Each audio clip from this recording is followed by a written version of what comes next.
भगवान शिव की कथा कहती है, सर्वप्रथम मंथन में विष निकला, विष। फिर माणिक मोती औषधि सोना चांदी हीरा पन्ना जो लक्ष्मी सब बाद में निकला। अब विष पीने की सामर्थ्यता भी तो होना चाहिए किसी की।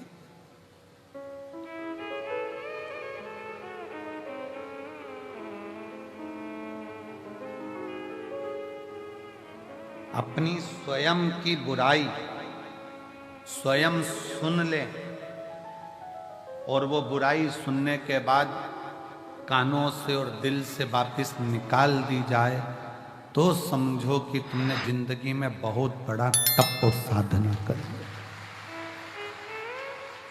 स्वयं की बुराई सुनने के बाद अगर आप शांति से अपनी जिंदगी बिल्कुल मस्त होकर जी रहे हो, बुराई पर तुमने ध्यान दिया ही नहीं, तो समझ लेना कि तुम जिंदगी के दुनिया के सबसे बड़े तपस्वी और साधक और सन्यासी।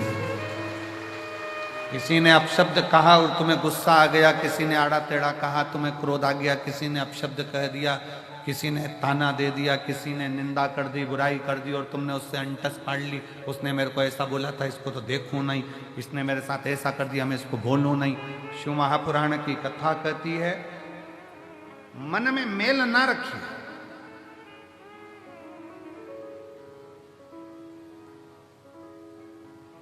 मन में मेल ना रखें, थोड़ा समय का इंतजार करें। गाली देने वालों को, अपशब्द कहने वालों को, ताना देने वालों को, आड़ा टेढ़ा बोलने वाले को एक दिन समय आता है, आप उसका जवाब नहीं देते, स्वयं देवाधिदेव महादेव मेरा कुबेर भंडारी जवाब देता।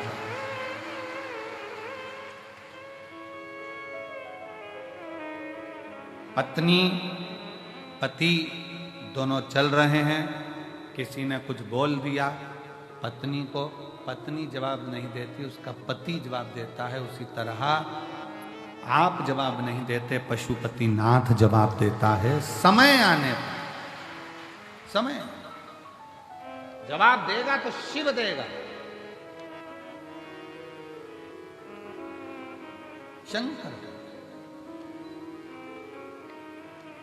अब थोड़ा सा इंतजार करो, थोड़ा सा। कैसे? प्रथम में विष मिले, स्वीकार करो।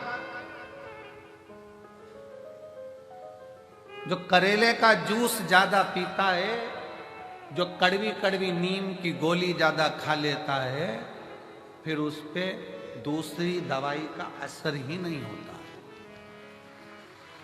अब कड़वे का, वो करेले का जूस इतना पी लिया कि वो दूसरी मिठाई और जूस का असर ही नहीं हो बे।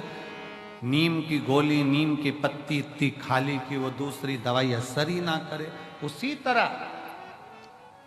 तरह अपने जीवन में मान लो, अगर कष्ट बहुत मिल रहे हैं, तकलीफें बहुत मिल रही है, ठोकरें बहुत मिल रही है, समझ लेना ये ठोकरें एक दिन तुमको इतनी ऊंची ले जाएगी कि फिर तुम्हें दुनिया की वाणी शब्द की ठोकर नहीं लगेगी, फिर ना लगे।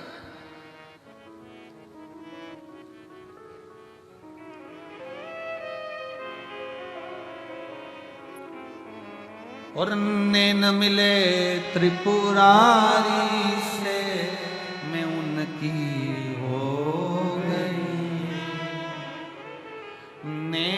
लड़े त्रिपुरारी से, मैं उनकी हो गई। मेरे मन में नहीं है धीर सखी, कुबेरेश्वर जाऊंगी।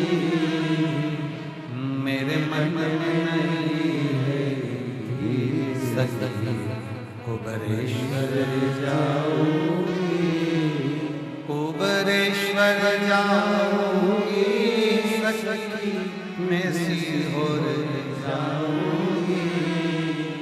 कुबेरेश्वर जाऊंगी सखी, मैं सीहोर जाऊंगी।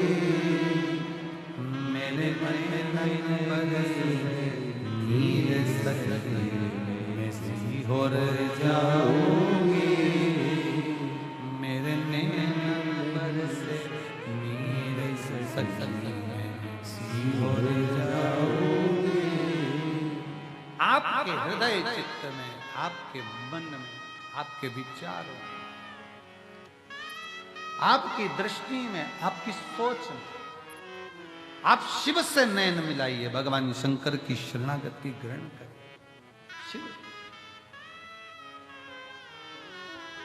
और जब शिव की शरणागति ग्रहण करोगे, विष कैसा भी हो उसकी तपन आपको नहीं, उसकी तपन लगेगी ही नहीं।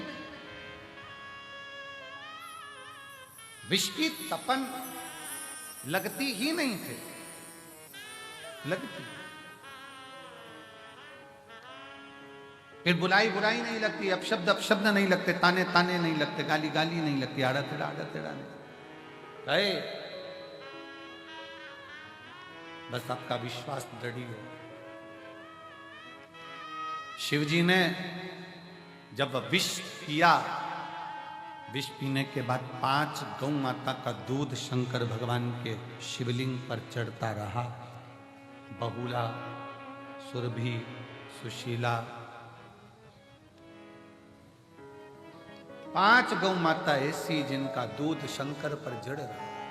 अभी हमने कथा में कहा था तीसरे दिन, सतयुग में गाय का दूध निकालना नहीं पड़ता था, अपने आप गाय दूध दे देती थी। चारों थन का दूध गाय का अपने आप बहता।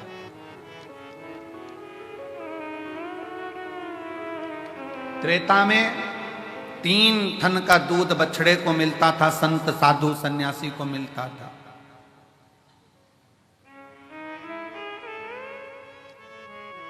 द्वापर में 2 गौ माता के 2 थन का दूध प्राप्त हो बछड़े को, और फिर कलयुग ऐसा आ गया कि बछड़े को 1 थन का दूध भी नहीं मिल पा रहा, लोग उसको भी निचोड़े जा रहे, उसको भी निचोड़ रहे हैं।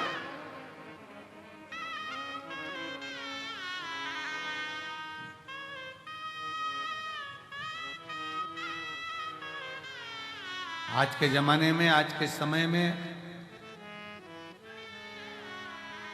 बहुत विशेष ध्यान रखने वाला विषय है।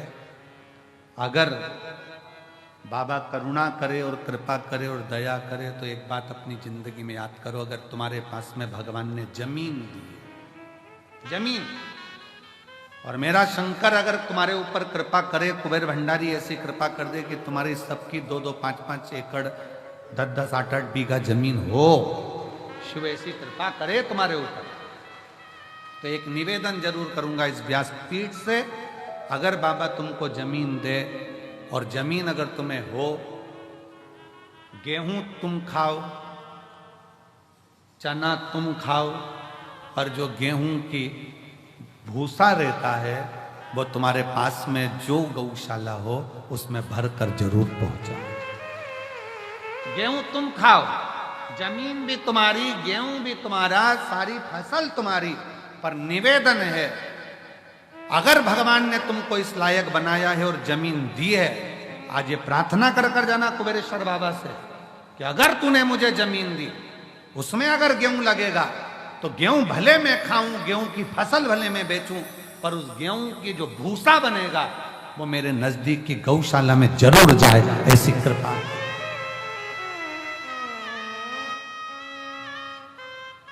आज गाय के भूसे का गौ माता को जरूरत है।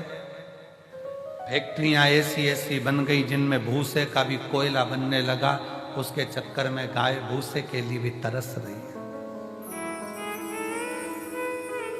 विठले सेवा समिति पिछले कई वर्ष से एक नियम लेकर चलती है कि गाय का भूसा जब ज्यादा हम लोग प्रयास करते हैं कि इकट्ठा कर लें, और कोई नजदीक की गौशाला में भी जब भूसे की जरूरत होती है, जो आप लोग सहयोग करते हो, 1-1 रुपया देते हो, तो नजदीक में कहीं पर भी कहीं से सूचना आती है तो उस गौशाला में भी भूसा सीहोर की गौशाला से चले जाता है कि वहां गाय भूखी ना रहे,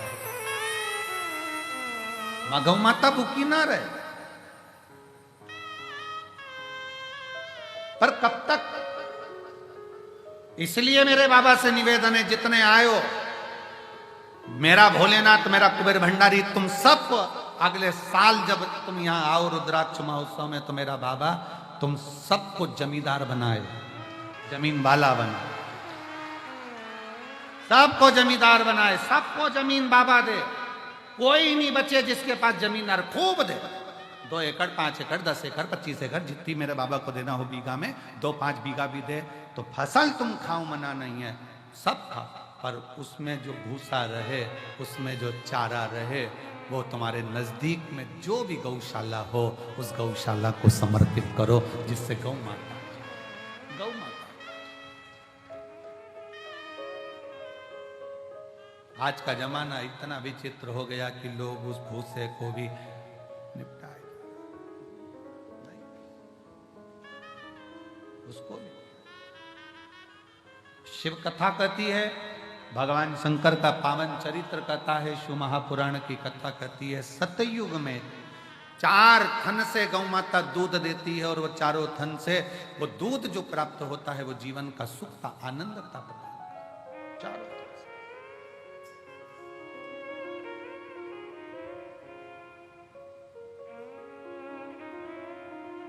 चारों थन से। और आज का जमाना कलयुग में बछड़े को 1 थन का दूध तक गाय का नहीं मिलता, वो भी निचोड़ लिया जाता है कि और फिर बछड़े को छोड़ते हैं, बछड़ा पीता है, गाय दूध देती है, फिर वो निचोड़ लेते हैं, फिर बछड़ा छोड़ते हैं, फिर दूध निचोड़ लेते हैं, बछड़े को कुछ मिलता बिल्कुल।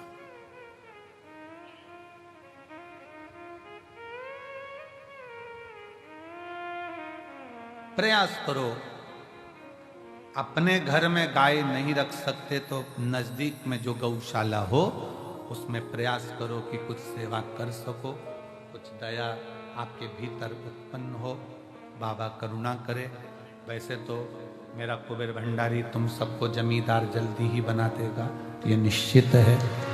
अगर व्यासपीठ पर यह बात आई है तो क्या पता भोलेनाथ ने क्यों निकलवाई है ऐसी बात, और पता नहीं ऐसा मुख में क्यों आया, नहीं तो आज तक ये बात कभी व्यासपीठ पर नहीं आई कि हम तो हमेशा कहते रहे कि गाय को रोटी दो, चारा दो, और आज अगर बाबा ने ये बात निकलवाई है कुबेरेश्वर धाम में, तो मुझे ऐसा लगता है कि तुम सब जमींदार तो होने वाले हो। अगर कुबेरेश्वर बाबा ने हो सकता कोई नया गिफ्ट दिया हो तुमको, तो मुझे तो ऐसा लगता है कि विदाई के पल में कुछ ना कुछ बाबा ऐसा देने वाला है कि तुम उस जमीन के जमींदार जरूर बनोगे, और बन जाओ तो दिल बड़ा रखना, गेहूं फसल तुम खाओ पर अपने नजदीक की गौशाला में भूसा जरूर पहुंचाओ। प्रयास।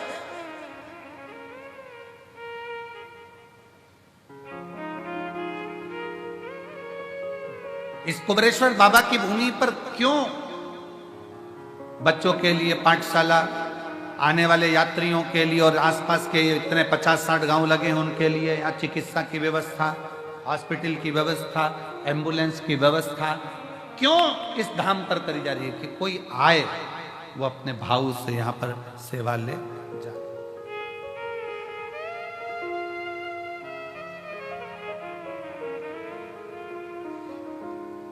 पढ़े, आनंद ले और अपने जीवन को बच्चे जागृत कर।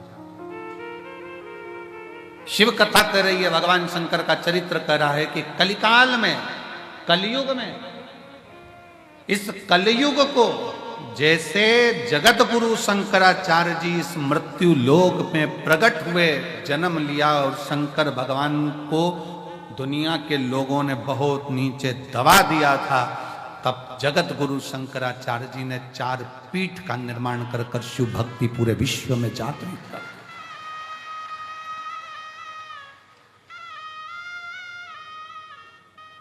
भारत जगत गुरु के पद पर जाकर विराजमान हो गया था। जगत गुरु शंकराचार्य जी के टाइम पर जगत गुरु के पद पर यह भारत विराजमान हुआ। पूरे विश्व में शिव शिव शिव शिव चारों तरफ होता था। और आज बाबा कुबेरेश्वर की कृपा से पूरे विश्व में शंकर की फिर वही लहर, शिव की एक स्तुति पूरे जीवन में आनंद देने वाली चल रही। पूरा बच्चा बच्चा, छोटे से छोटा बच्चा शिव के मंदिर जा रहा है। जब छोटे से बच्चे के हाथ में जल का पात्र देखो, तुम्हारे घर के नजदीक में छोटे छोटे बच्चे शंकर के मंदिर में झाड़ू पोछा लगाते देखो, तो समझ लेना कि अब कलयुग नहीं शिव युग आ गया है। वापिस बदला,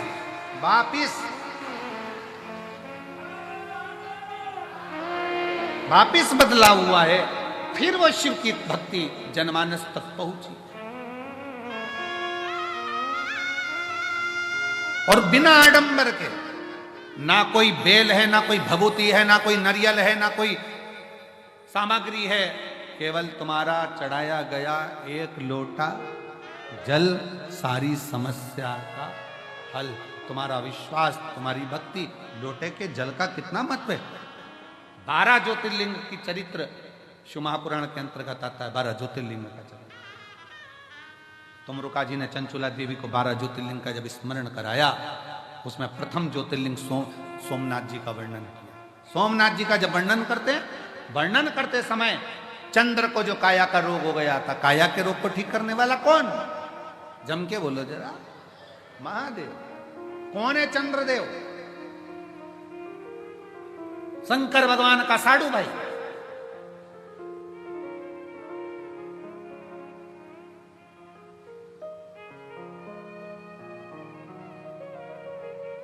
दक्ष प्रजापति की कई कन्याओं का विवाह चंद्रदेव के साथ हुआ था। शरीर में इतना बड़ा रोग हो गया कि काया टपक टपक कर गिर रही, टपक रही, गिर रही।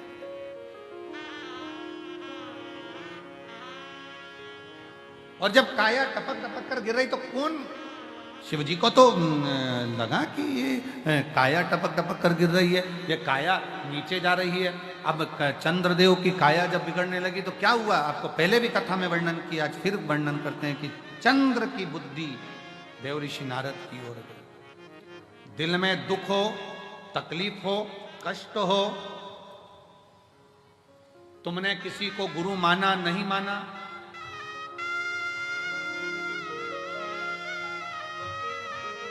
तुमने किसी को गुरु माना नहीं माना, ये तुम्हारे ऊपर निर्भर।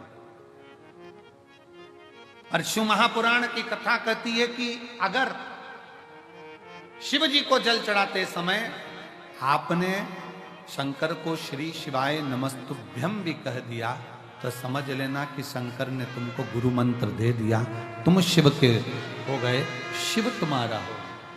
अब दशरथ जी के मन में जब दुख हुआ, दशरथ जी के मन में जब भेद आया, दशरथ जी के मन में जब थोड़ा सा दुख हुआ, दशरथ जी ने कहा कि मेरे घर में मेरी 3 धर्म पत्नियां हैं पर औलाद नहीं, तो ये बात किससे कहूं? तो गुरु जी के पास गए और गुरु से कहा कि मेरी 3 धर्म पत्नी और औलाद नहीं।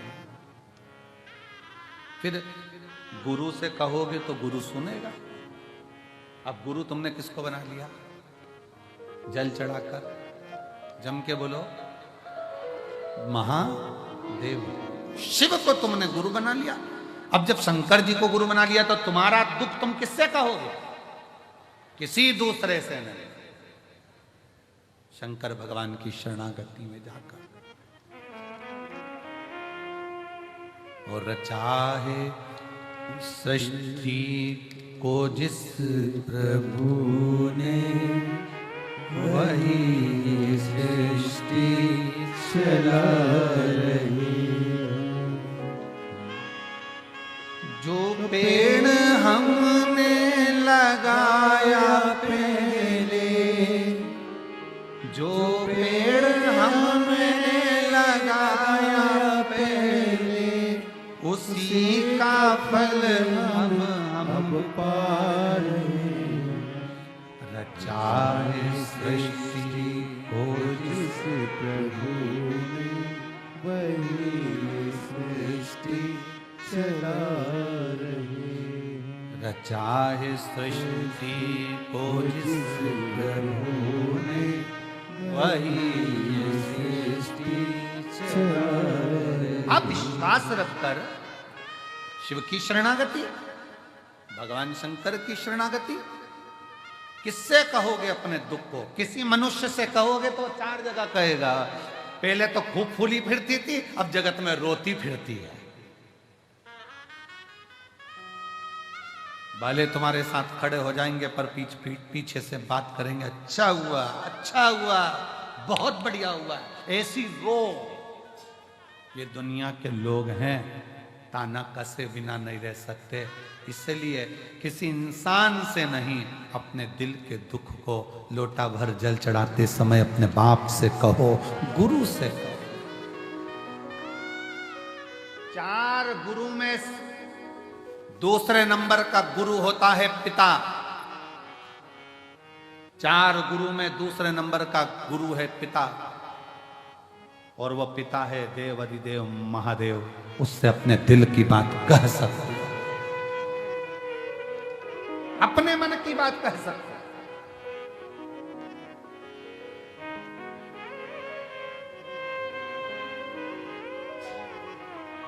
कल एक बहन जी कह रही थी, गुरुजी कावड़ आती है, हम आते हैं, बहुत भीड़ रहती है, क्या सावन का पूरा महीना में कभी भी आके शिव जी को जल चढ़ा सकते हैं? हमने कहा शंकर का दरवाजा सावन के लिए तो पूरा महीना खुला हुआ है।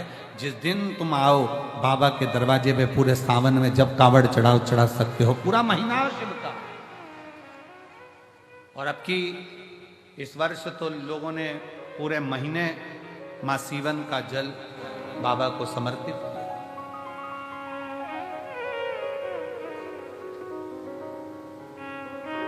जब तुम्हारा दिल करे तब शिव भक्ति में रमो, शंकर और उससे कहते रहो, उसको प्रार्थना करते रहो। दृष्टि लगी होगी कि रुद्राक्ष उत्सव है।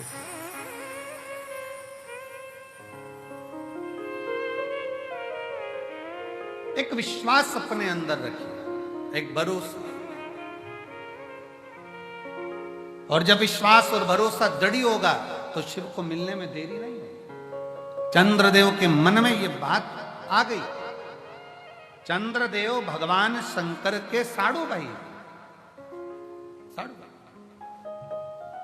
ससुर ने श्राप दिया है, ससुर।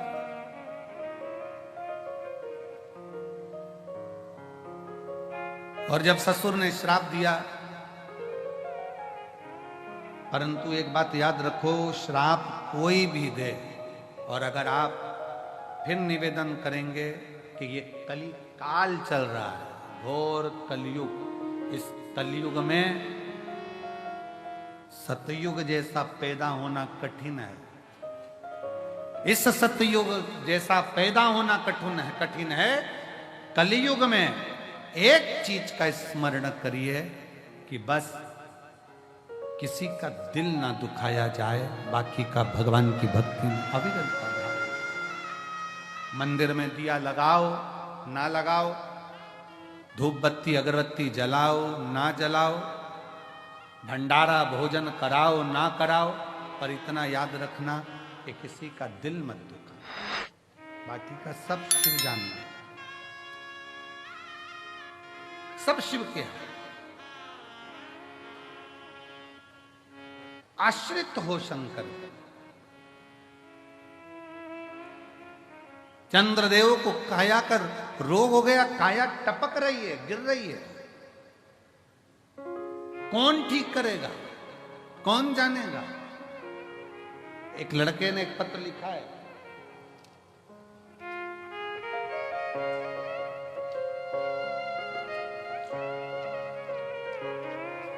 मेरा नाम राजेश प्रसाद कुशवाहा है, मैं उमरी वार्ड नंबर 2 जिला सतना मध्य प्रदेश से आया हूँ।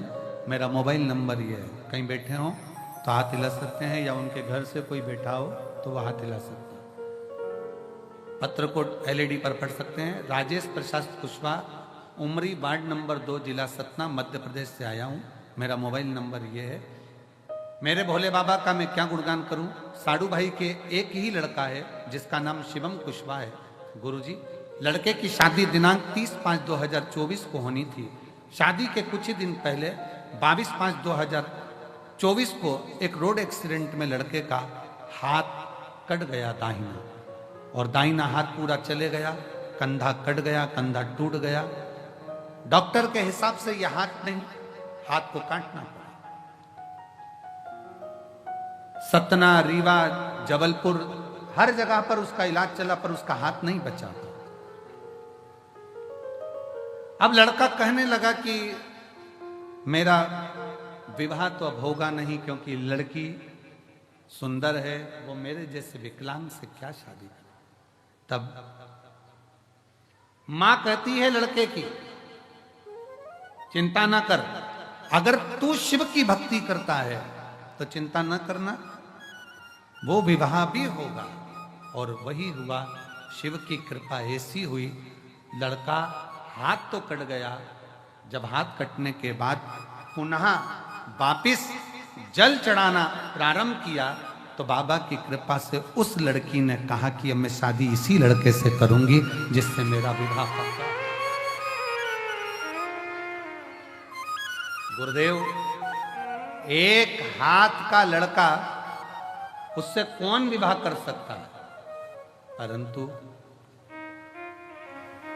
मेरे भोले तेरा सहारा है, मेरे भोले तेरा सहारा है, मेरी नैया का तू किनारा है, मेरी नैया का तू किनारा है। मेरे बाबा तुझे पुकारा है, मेरे बाबा तुझे पुकारा है, मेरी नैया का तू किनारा है, मेरी नैया का तू किनारा है। शिव की आश्रितता रहे, भगवान शंकर की शरणागति रखे,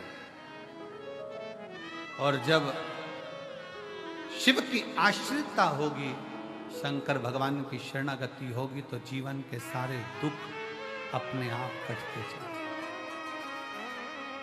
दुनिया के सारे दुख अपने आप कटे। आपका विश्वास दृढ़। चंद्र ने विचार कर लिया, चंद्र के मन में यह भाव आ गया, चंद्र ने अपने मन में यह भाव उत्पन्न कर लिया कि अब मुझे कौन बचा सकता है। तो देव ऋषि नारद ने कहा अब केवल एक ही बचा सकता है, और वो है देव अधिदेव महा। ओ भोला सब दुख तुम्हारा, भोला सब दुख तुम्हारा। शिव शंकर जपूं तेरी माला, भोले बाबा जपूं तेरी माला, भोला सब दुख काटो मारा। कौन साध सकता है? तो कहा नारद जी ने केवल एक है। देव ऋषि नारद कहते हैं केवल एक, और वो है भगवान शिव। केवल एक भगवान शिव। कहां मिलेंगे? चंद्रदेव पूछ रहे हैं, साड़ू भाई पूछ रहा है, शिव कहां मिलेंगे? जब व्यक्ति के पास में बड़ा सुख होता है, बड़ा आनंद होता है, तो ये भी स्मरण नहीं होता कि कौन अपना कौन पराया। चंद्रदेव का विवाह दक्ष प्रजापति की 60 कन्याओं के साथ में चंद्रदेव इतनी सुंदर स्त्रियों को प्राप्त कर लिए थे कि चंद्र गिनते नहीं किसको, कि मेरे पास में इतनी सुंदर सुंदर पत्नियां, स्त्रियां है, मेरा वैभव है, मेरा धन है, दौलत है, संपदा है, सत्ता है, सब कुछ है। एक बात हमने पहले कही थी, वो तो स्मरण में आप लोगों के होगा। सबसे कठोर दुनिया का अगर कुछ है तो वो लोहा है। क्या कठोर है? लोहा। जिसकी तलवार बन जाती है, गुप्ती बन जाती है, बंदूक बन जाती है और लोग मर जाते हैं। पर लोहे से भी अगर कुछ कठोर है तो वो अग्नि है। लोहे से कठोर क्या है? अग्नि। क्यों? अग्नि लोहे को भी जम के बोलो जरा, गला देती है। अब अग्नि सोचे कि मैं कठोर हूं, मैं प्रबल हूं, तो याद रखना अग्नि से भी ज्यादा कठिन है पानी। जो एक लोटा डाला तो आग को बुझा दिया। पर पानी सोचे कि मैं कठोर हूं, तो पानी अहंकार ना करे। पानी से ज्यादा वजनी है मनुष्य, लोटा भर के गटका जाता है। लोहे से ज्यादा भारी अग्नि, अग्नि से भारी पानी, पानी से भारी मनुष्य, लोटा भर के गटका जाता है। पर मनुष्य सोचे कि मेरे बराबर कोई नहीं, तो मनुष्य से भी भारी है बीमारी, जो अच्छे अच्छे पहलवान को भी निगल जाती है। मनुष्य से भी भारी है बीमारी, जो अच्छे अच्छे सूरमा को भी निकल जाती है। पर बीमारी सोचे कि मैं प्रबल हूं, तो बीमारी से भी भारी है त्रिपुंडधारी, जो बीमारी को भी निगल जाता है। बीमारी से भी ज्यादा भारी है त्रिपुंडधारी, जो बीमारी को भी निकल जाता है। वो त्रिशूलधारी, वो त्रिपुंडधारी, वो कुबेर भंडारी, वो साधारण।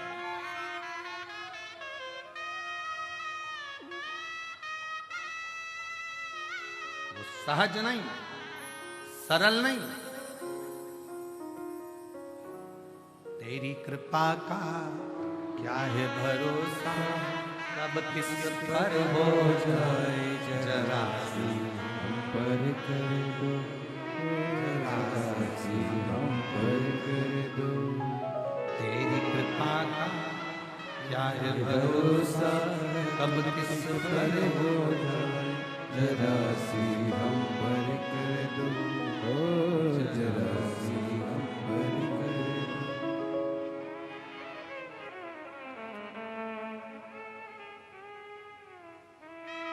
बस इतनी सी कृपा हो जाए कि आप शीश झुकाएं और बाबा आपका कल्याण कर जाए, तो इससे बढ़कर और क्या चाहिए? क्या चाहिए?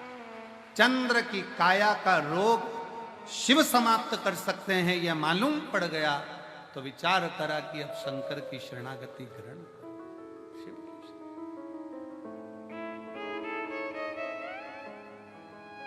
चंद्रदेव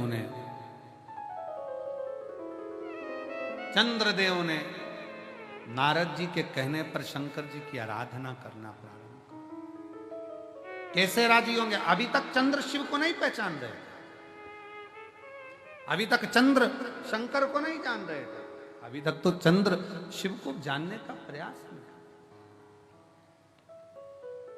जान नहीं पा रहे थे, पहचान नहीं पा रहे थे। अब पहचाने चंद्र, अब पहचाने कि शिव साधारण नहीं है। हम अपनी ये साधारण सी दृष्टि से, नयन से भगवान को पहचान नहीं पाते हैं, हम जान नहीं पाते। हम अपनी साधारण सी नयन दृष्टि से परमात्मा को नहीं पहचान पाते। पर शिव महापुराण की कथा कहती है, जिस दिन उस परमात्मा ने ज्ञान के चक्षु दिए, उस दिन आप शिव को पहचान जाते हो कि शंकर क्या।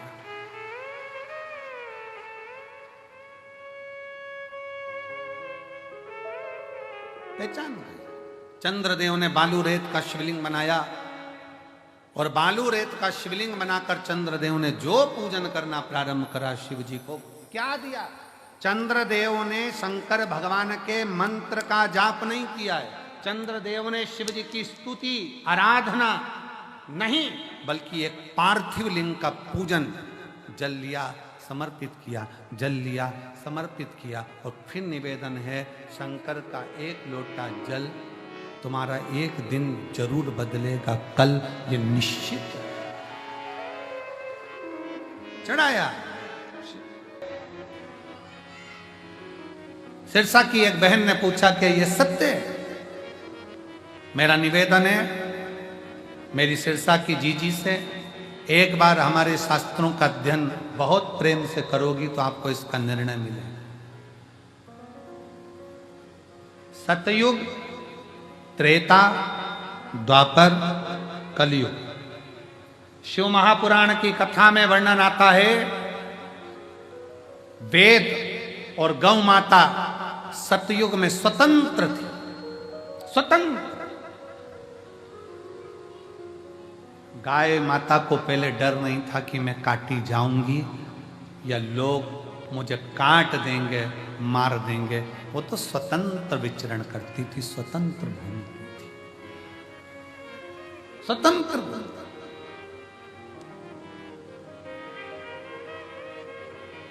और गाय की स्वतंत्रता होना चाहिए। अभी हमारे इस कुबरेश्वर धाम की भूमि पर एक तो छोटी गौशाला है, इसके बाद अगली गौशाला जो हॉस्पिटल बना है 3 नंबर गेट के पास में जहाँ हॉस्पिटल बना है, वहाँ तो बड़ा हॉस्पिटल बन रहा है। हॉस्पिटल के बाद में जो साइड में अपन 4 नंबर गेट से आगे बढ़ते हैं तो वहाँ पर बच्चों का, ब्राह्मण बच्चों के लिए गुरुकुल बन रहा है। गुरुकुल बनने के बाद में जो साइड में एक जगह पड़ी है, वहाँ जो खाली जगह पड़ी है, वहाँ एक बड़ी गौशाला बन रही है जिसमें गाय स्वतंत्र मात्रा में घूम सके, स्वतंत्र मात्रा में घूम।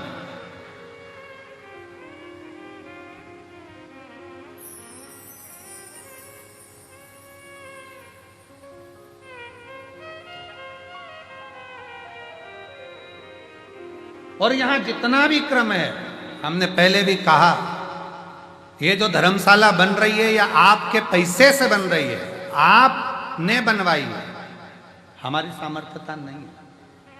इस धर्मशाला के जो भी भवन है, जो भी कार्य है, हमने एक निश्चित निर्णय किया कि इस धर्मशाला में जो अन्न रुके, वो बात दूसरी है कि उन्होंने कुछ दिया ना दिया, पर इस धर्मशाला से 365 दिन, हर दिन एक बेटी का विवाह 365 दिन होगा, प्रतिदिन। बस बेटी के घर वाले यहां पर आकर लिखा दें कि हमारी बेटी की शादी इतनी तारीख की है, 25 लड़के वाले आए, 25 लड़की वाले आए, आराम से उनके यहाँ पर भोजन की व्यवस्था निःशुल्क, रहने की व्यवस्था निःशुल्क, उनके यहाँ ब्याह कराने के लिए पंडित की व्यवस्था निःशुल्क। बस उनको तो आना है, इस ग्राउंड में पहुँचना है, बाकी की व्यवस्था सब समिति करेगी। और जब वो जाएंगे तो उनको कन्यादान भेज देने की व्यवस्था भी समिति।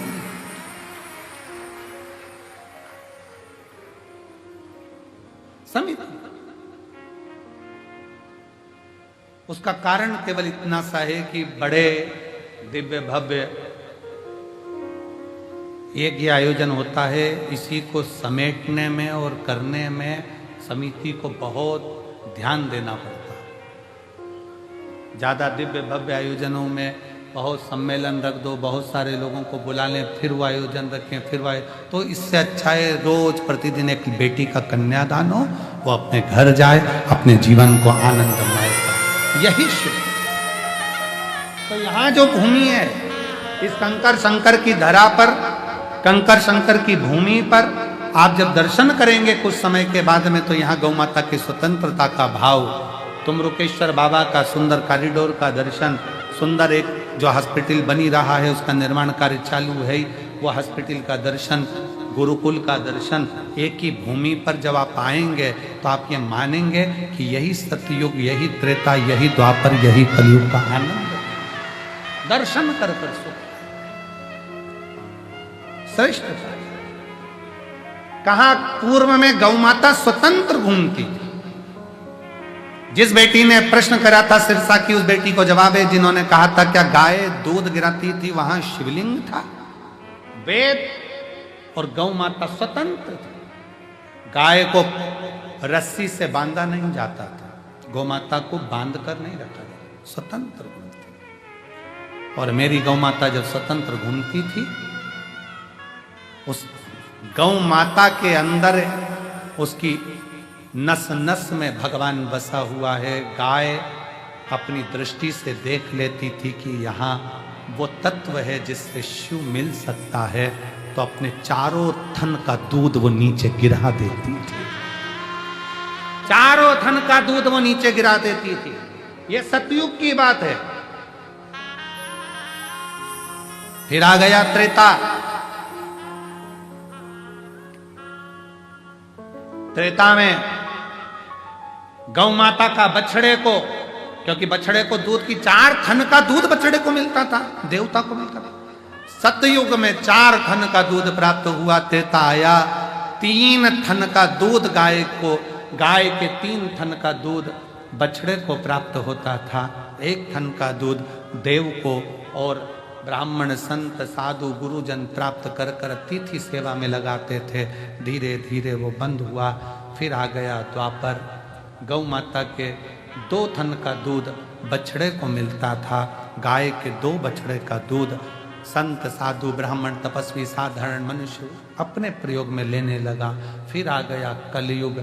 कलयुग में 1 थन का दूध गाय के बछड़े को मिलना चाहिए, पर वो भी आज नहीं मिलता। गाय का बछड़ा केवल मुंह लगाता है, उसको खींच लिया जाता है और उसके चारों थन का दूध निचोड़कर मनुष्य पी जाता है।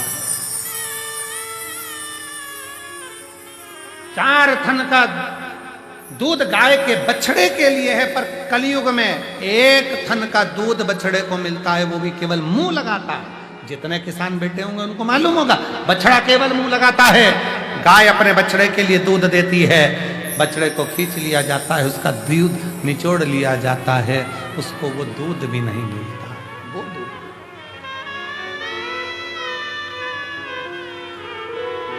वो दूध भी प्राप्त नहीं।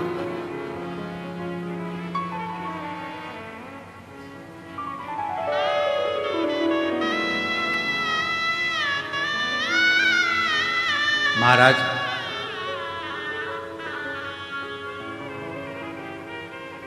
शिव भक्ति कह रही है। शंकर भगवान की प्रागट्यता में गौ माता की भी प्रबलता है। गौ माता, इसलिए जिस समय पर मनोरथ को मारने के लिए शंकर भगवान को क्रोध आया, तो गौ माता ने, बहुला ने अपने श्वास से शिव को खींचकर अपने उदर में रख लिया था। फिर शंकर भगवान नंदीकेश्वर के रूप में प्रकट हुए थे। बोल नंदीश्वर भगवान की। शिव नंदीश्वर के रूप में प्रकट हो गए।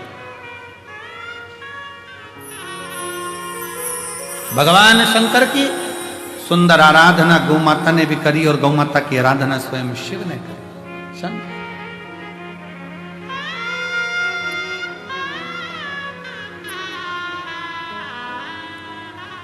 शिव कथा कह रही है, भगवान शंकर का चरित्र कह रहा है। गणेश जी महाराज के मन के थोड़े से संशय, गणेश जी के हृदय के संशय। बच्चे जब आए, छोटे बच्चे जब पहुंचे, बड़ों के पास कोई बच्चा आए, कोई बच्चे पहुंचे, बड़ों का काम है उसको धैर्यता देना।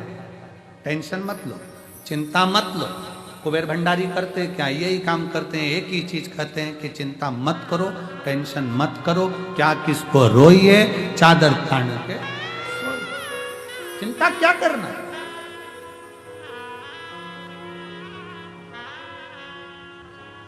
कुछ पत्र हैं, ध्यान दो। मेरा नाम शिवांगी सोनी है। मैं महाराजपुर जिला छतरपुर मध्य प्रदेश की रहने वाली हूँ। मैं छतरपुर की रहने वाली हूँ, महाराजपुर से आई हूँ। कहीं बैठी हूँ तो हाथ हिला सकती हैं और एक बेलपत्र लेने, आ जाओ एक बेलपत्र लेने के लिए आ जाइए। 1 लोटे जल का मैं क्या वर्णन करूँ गुरुदेव। मैं जिला छतरपुर से आई हूँ। मेरा भाई सचिन सोनी पिछले वर्ष से एसएससी जीडी का पेपर दिया, 2 नंबर से रह गया। बाबा, मेरे भाई की मनोदशा में आने लगा कि मैं ये कभी क्लियर नहीं कर पाऊंगा। तब हमने उससे कहा, किसी और वाला महाराज कहता है कि 5 पंडाल में सुनी हुई कथा का फल मिलता जरूर है। मेरे भाई ने भोपाल, दतिया, कोसी कला, और दतरुआ धाम और भटिंडा पंजाब की कथा को श्रवण किया। और भटिंडा पंजाब का लोग को बहुत बहुत बधाई। आपके यहाँ कथा 6 फरवरी से 12 फरवरी तक होने जा रही है, 1 बजे से 4 बजे। भटिंडा पंजाब में भी कथा को श्रवण किया। मेरे भाई को हिम्मत आई और बाबा ने ऐसी कृपा करी, 14 दिसंबर 2024 को मेरे भाई का रिजल्ट आया और आज मेरा भाई सचिवालय सुरक्षा बल में एसएसएफ के पद पर नियुक्त हो गया। मैं शिव जी को प्रणाम करने के लिए आई हूं। एक पत्र और देखिए, बड़ा सुंदर।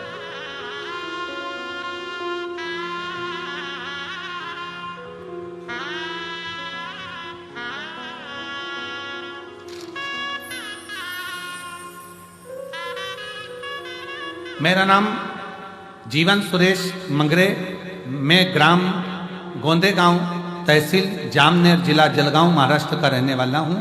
एक लोटे जल का मैं वर्णन करना चाहता हूं। मेरे बाबा, मैं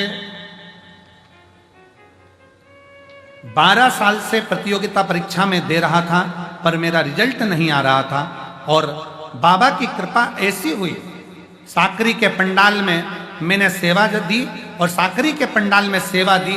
12 साल से लगा हुआ था। अभी साकरी की कथा को कितना दिन हुआ है? थोड़ा सा दिन हुआ है। साकरी की कथा में मैंने सेवा दी और आज बाबा की कृपा से मैं जिला न्यायालय पुणे में मेरी नौकरी लग गई है। मैं बाबा को यहाँ प्रणाम करने के लिए आया। शिव तत्व इसी को कहते हैं। ऐसे कई पत्र हैं ढेर, हम तो थोड़े बहुत पढ़ पाते हैं, थोड़े बहुत नहीं पढ़ पाते हैं। कहाँ से आए हैं बाबू ये लोग? ये झंडा वाले कहाँ से आए हैं? पूछ लो। सीहोर से, इंदौर से पैदल आए हैं क्या? आ जाओ आ जाओ आ जाओ आ जाओ, लिया। इंदौर से चलकर आए हैं दोनों पति पत्नी। एक बार जोरदार ताली बजाकर साधु का है कल्याण। शिव तत्व है शंकर शंकर, ओगड़दानी ओगड़दानी शिव शिव। शिव महापुराण की कथा कर रही है, भगवान शंकर का चरित्र कहता है। गणेश जी को भगवान धैर्य बनाते हुए अपने अनमोल आनंदमय वचनों से उसको संबोधित करते हुए धैर्यता देते। समय बीतता है, इसको निकालना तो पड़े, एक बार प्रकट तो करना पड़े। हर हर और भगवान देवाधिदेव महादेव, मेरे विश्वनाथ भगवान ने, मेरे कुबेरेश्वर बाबा ने, मेरे महाकाल राजा ने पार्वती जी को निमंत्रण दिया। पार्वती कब तक कंठ में बैठी रहेगी? विष है, जहर है, तुझे भी तकलीफ होगी, बाहर निकल, प्रकट हो। निकलती नहीं, आती नहीं आई। तब माता पार्वती जी के लिए शिव जी ने कहा, तेरे भक्त जनों पर माता भीड़ पड़ी है भारी, दानव दल पर टूट पड़ो मां के सिंह सवारी। तब मां से कहा, तेरे भक्त दुखी हैं, तकलीफ में है, तेरी औलाद, तेरी संतान कष्ट में है। मां का हृदय पसीज गया, पसीज गया। मेरा बेटा दुखी है, मेरी बेटियां दुखी है। और जैसे ही सुना, पार्वती जी प्रकट। उस समय पर मां पार्वती पार्वती नहीं थी।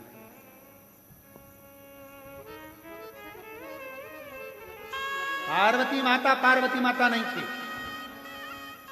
विष का तपन पार्वती जी के शरीर में समा गया था।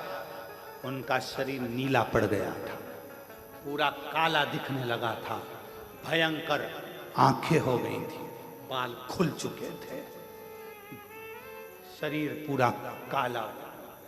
जैसे ही प्रकट हुई, शिवजी के मुख से निकल गया काली, कालका, महाकाली। जो देखा, भयंकर रूप देखकर भगवान देवाधिदेव महादेव भी थकित रह गए। बैठे थे, खड़े हो गए।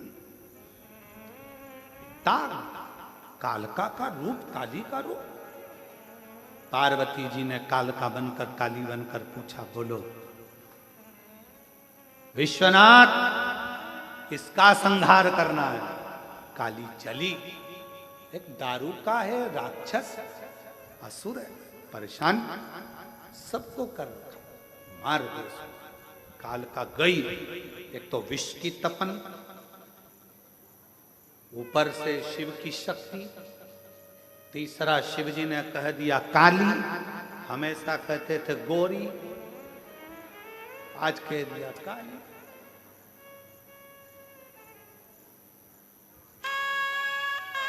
इसीलिए निवेदन है, पत्नी श्रृंगार करे ना तो पति को चाहिए कि उसके तैयार होते समय उसके कक्ष में बिल्कुल ना जाए। तू हो ले तैयार। पति तैयार होकर अपनी गाड़ी में बैठे, हारन बजाए, चल टाइम हो गया, चल चल, और ज्यादा भी हारन मत बजाए, बना तुझे मंदिर का घंटा समझ के बजा दे। कभी कभी ज्यादा हारन और बोले चल चल तो भी नहीं जाना, ले चल तू चले जा, नहीं जाना मेरे को, तुम चले जाओ, मैं बाद में जाऊंगी, नहीं जाना, जा। फिर बेचारा पति कह रहा है, हरि अम्बे,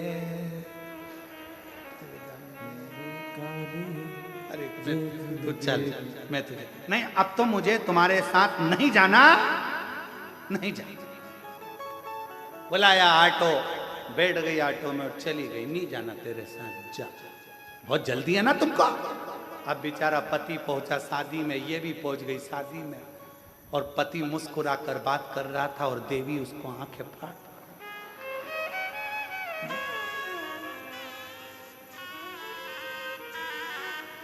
और अब आते समय पति ने पूछा भी नहीं कि चलेगी क्या, तो कहे तुम्हारे साथ चलूंगी। क्यों? क्योंकि उसको बदला लेना। अब गाड़ी में बैठ गई और बैठते से ही सब मालूम है मुझको, तुम्हारी अकल सब देखी ना, तुमको देख रही थी पूरी शादी में, कि तब आंखें फाड़ फाड़ के देख रहे थे, कितने हंस हंस के बात कर रहे थे, बस मेरे लिए ही तुम्हारा मुंह गेंदा फूल हो जाता, बाकी के सबके लिए गुलाब का फूल। बोलती बोलती बोलती बोलती कब नमक चुराया आ गया, बोलते बोलते कब अपना घर आ गया।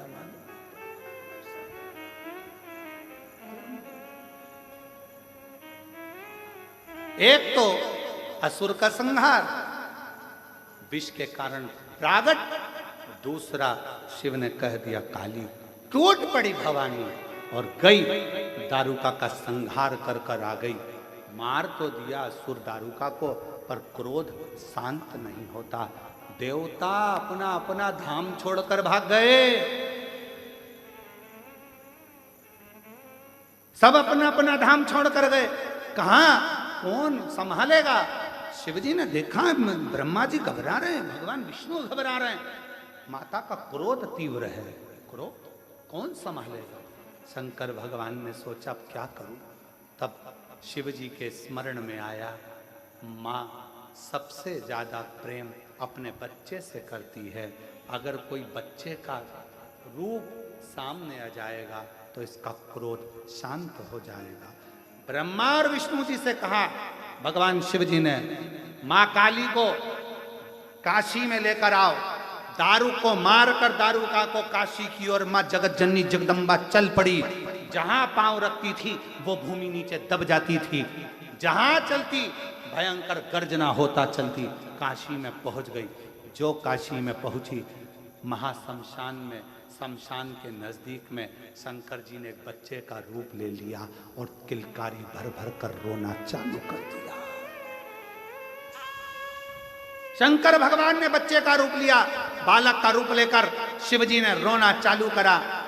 लिंग पुराण का 106 नंबर का अध्याय कहता है, भगवान शंकर किलकारी भरकर रो रहे थे,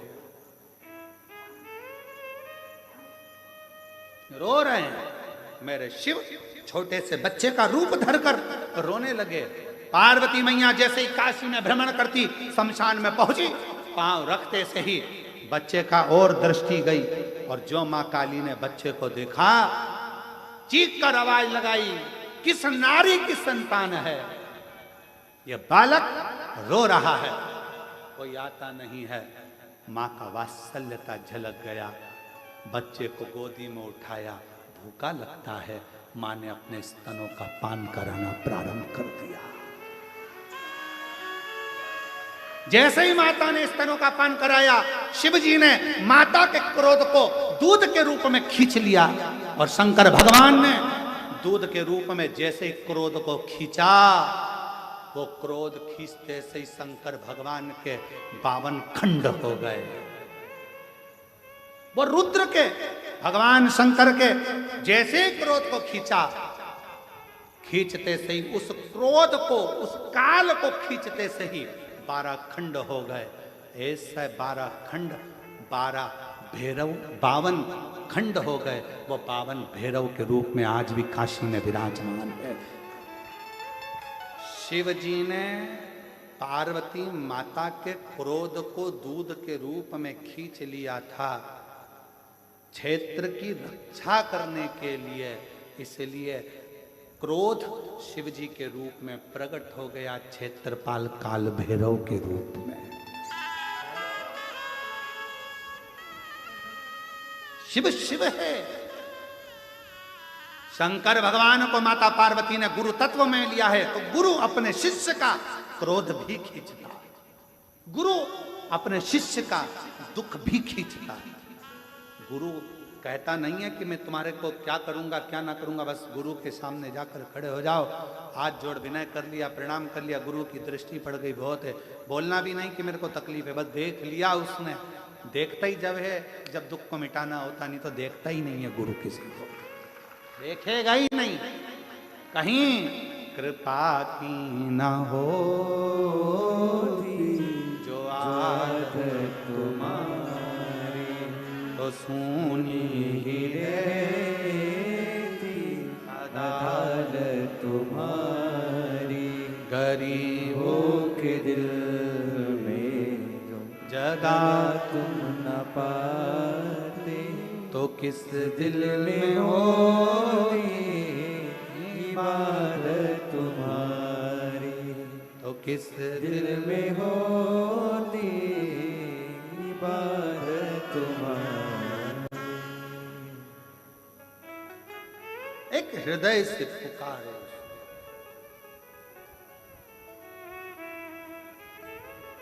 लोग पूछते महाराज जी प्रवचन से होता क्या है, कथा से होता क्या है, व्यासपीठ पर बैठकर बोलने से होता क्या है, संतों की वाणी सुनाने से होता क्या है, शिव महापुराण सुनने से होता क्या है। मैं निवेदन करूंगा, जिंदगी में एक बार शिव महापुराण की कथा दिल लगाकर सुनना। अगर ठेला चला रहे होगे तो 4 व्हीलर गाड़ी भी मेरा परमात्मा ही देता है, ये विश्वास से कहूंगा। और एक बात जरूर कहूंगा, ना तो सियोर वाले महाराज को तंत्र आता है, ना मंत्र आता है, ना विद्या आती है, ना बेल है, ना भभूति है। मेरे पास तो केवल एक विश्वास है।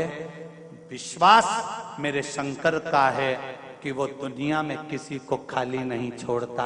जब चोर को कुबेर बना सकता है, रावण को लंका दे सकता है, भस्मासुर को कंकण दे सकता है, तो क्या हमको नहीं दे सकता है? बस शिव की आराधना करना, इस मन चित्त और बुद्धि को भ्रम से हटाना और उसकी आराधना में लग जाना। जिस दिन तुमने शंकर के मंदिर जाना चालू कर दिया, उस दिन से तारीख लिख लेना कि इतनी तारीख से शंकर जी पे मैं जल चढ़ा रही हूँ, पशुपति व्रत कर रही हूँ, बेलपत्र चढ़ा रही हूँ, चावल का दाना चढ़ा रही हूँ, मूंग चढ़ा रही हूँ, एक फूल चढ़ा रही हूँ या बेलपत्र। जिस दिन से तुम शिव की आराधना चालू कर दो, उस तारीख से लेकर 3 महीने तक उस तारीख को मिलाने का प्रयास करना कि जिंदगी में संकट आया और कटा कि नहीं कटा, दुख आया मिटा कि नहीं मिटा, और लक्ष्मी की कमी थी तो पेट उसने भरा कि नहीं भरा, वो तारीख निकाल कर रखिए। और आज बाहेती परिवार को भी कह रहा हूं, जितना जितना आप शिव महापुराण में ये व्यवस्थाओं में लोगों को प्रसाद आदि में बिठाने में पानी पिलाने में या कथा के अंतर्गत जो भी खर्च करो उसको एक डायरी में लिख कर रखना। आज की तारीख से लेकर कुछ महीने की बाद की तारीख मिलाना कि मेरे शंभू ने वापिस 1000 गुना कर कर लौटाया कि नहीं लौटाया। वो कृपालु, वो दयालु, उसकी करुणा।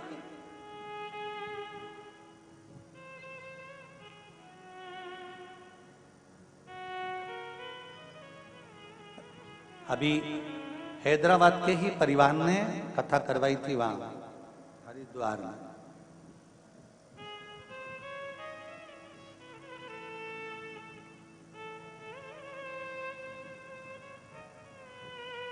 जब उनका फोन समीर जी, आशीष जी के पास आया तो उन्होंने कहा हम हरिद्वार कथा करा कर आए हैं, पर बाबा ने ऐसी कृपा कर रखी है कि बाबा चाहेगा तो दूसरी कथा भी जल्दी ही करा देगा। ये शिव तत्व, ये ओघड़ी तत्व है, ये शंकर। तेरे दरबार की बाबा निराली शान देखी है, तुझे देते नहीं देखा पर झोली भरी। वो क्या देता है, कैसे देता है, ये उसके ऊपर है। कितना देता है ये उसके ऊपर। कृपा कम नहीं। क्या होता है शिव पुराण सुनने से, क्या होता है श्रीमद् भागवत और रामायण सुनने से,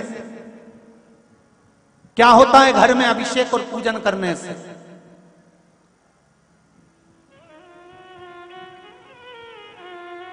शिव पुराण कहती है ये दिल, ये मन, ये चित्त, ये वृत्ति, ये बदल जाती है, शंकर के चरणों में पहुंच जाती है।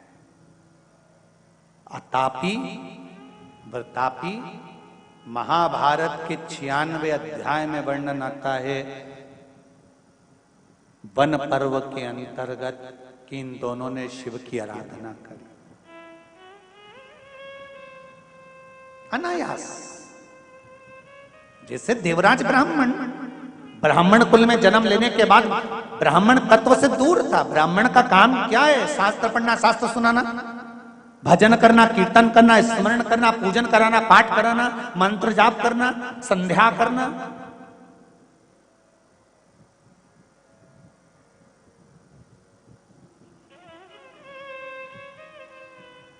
और ब्राह्मण का सबसे बड़ा कर्म है स्वयं पूजन करे, स्वयं पाठ करे, स्वयं आराधना करे।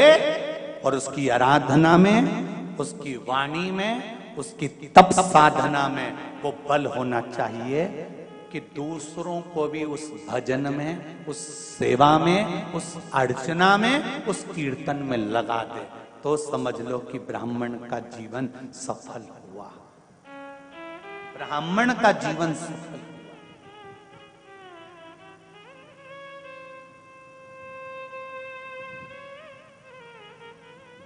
शिव मंदिर जाते हो आप लोग? कितने लोग जाते हैं? जरा हाथ उठाओ। सभी जाते हो? बहुत बढ़िया, रखो जरा रखो, धन्यवाद, बहुत बहुत। जाना चाहिए। तेरे मंदिर में आना मेरा काम है और मेरी बिगड़ी बनाना तेरा। जाते रहो। दुख होना तो भी जाना, तकलीफ हो तो भी जाना, शरीर में कष्ट हो तो भी जाना, और प्रसन्न होकर जाना। जिसके पास में धन नहीं होता, जिसके पास में पैसा नहीं होता, और वो भी कटे हुए सेवफल का मोबाइल, क्या बोलते हैं, हाँ समझ गए ना तुम, एप्पल का मोबाइल, ठीक है। जिसके पास पैसा ही नहीं है, धन ही नहीं है, संपदा ही नहीं है, किराए के मकान में रहता है, दूसरे के घर में काम करता है और एप्पल का मोबाइल लेके घूमता है, तो ना जाने कजन कित्तों के तो दिल को खटकता होगा। दूसरे के यहाँ काम करे, दूसरे की गुलामी करे और मालूम पड़े सुंदर 4 व्हीलर गाड़ी से नीचे उतरे तो दूसरे को तो खटकता होगा। ईमानदारी से तो बोलो रे, खटके कि नहीं खटके। उसी तरह शरीर में जब कष्ट हो, बीमारी हो, घर में संपदा नहीं, धन नहीं, दौलत नहीं, पैसा नहीं, दुख पर दुख है, और शंकर जी के मंदिर तुम रोज जा रहे हो, तो शंकर जी को भी खटकता है, इतना दुखी होने के बाद भी मेरा भजन कर रहा है। जा अब तू सुखी हो जा, ले जा मेरी तरफ से दे देता। खटकता तो दुख तो होता हो, तकलीफ तो होती हो।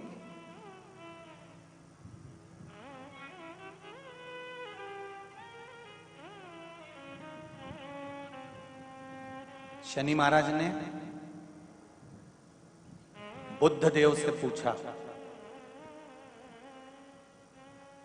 नवग्रह, शनि ने बुद्ध से पूछा कि बुद्ध ये बताओ, इन नवग्रह देवताओं की आपस में बात चल रही है। शनि ने बुद्ध से पूछा, बुद्ध शंकर जी के मंदिर में शंकर जी का शिवलिंग है, तो मां पार्वती की क्या जरूरत है? जहां शिव जी बैठे हैं, शंकर भगवान जहां पर विराजमान है, तो वहां पार्वती जी की जरूरत क्या है?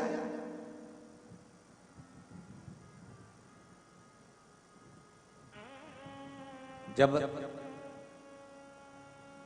वहां पार्वती की क्या जरूरत? बुद्ध देव ने कहा, शनिदेव, मेरे भोले बाबा जब शिव मंदिर में बैठे रहते हैं तो नेत्र बंद कर लेते हैं।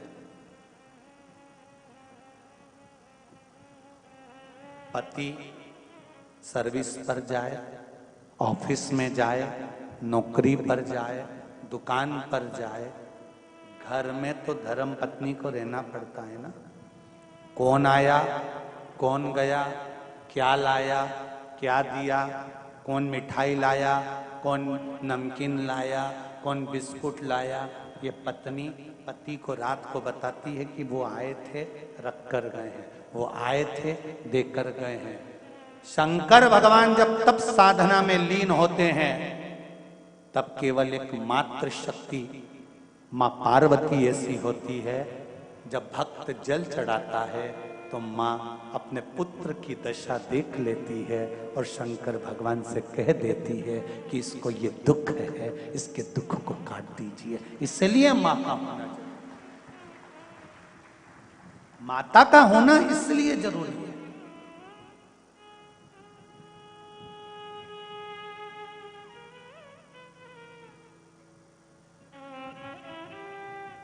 मैंने तेरे ही भरोसे, ओ बाबा तेरे ही भरोसे, हवा बिच उड़ती जावांगी, बाबा डोर हर तो छड़ी में कट्टी जावांगी। ओ बाबा मैं तेरी पतन, शंभो मैं तेरी पतन, हवा बिच उड़ती जावांगी, ओ बाबा डोर हथो छड़ी नाम में कटी जावांगी। जो कट गई ना सतगुरु, जो कट गई ना सतगुरु, तुम्हें लुटी जावांगी। भोले हे बाबा बस इतनी कृपा करना कि अपने हाथ में रखना। दुख आए, जीवन में कष्ट हो तो शिव का नाम मत छोड़ो।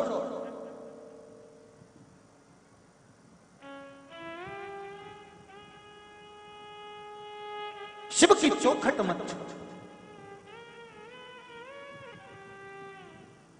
ज्यादा तकलीफ हो तो भस्म शंकर को लगाओ और वही भस्म का त्रिपुंड मस्तक पर लगाओ। भस्म भाग्य की रेखा को बदल देती है। भस्म में वो बल होता है।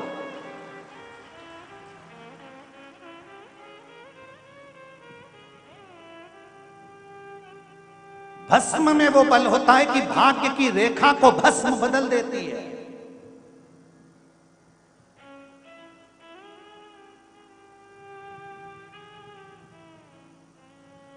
इसलिए नवरात्रे में माता जी की जब आराधना होती है तो वहां पर भी धूप छूटती है, उसमें भी भस्म एकत्रित होती है।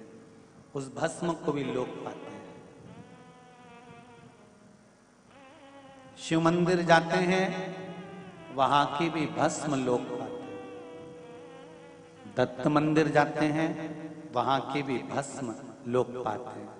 गुरु गोरखनाथ जी का दर्शन करने के लिए गोरखपुर जाते हैं, वहां की भी भस्म लोग पाते हैं। संत, साधु, सन्यासी, तपस्वी, साधक जहां तप करते हैं, वहां पर धूपाड़ा लगता है, वहां की भी भस्म लोग पाते हैं। वहां की भी भस्म लोग पाते हैं।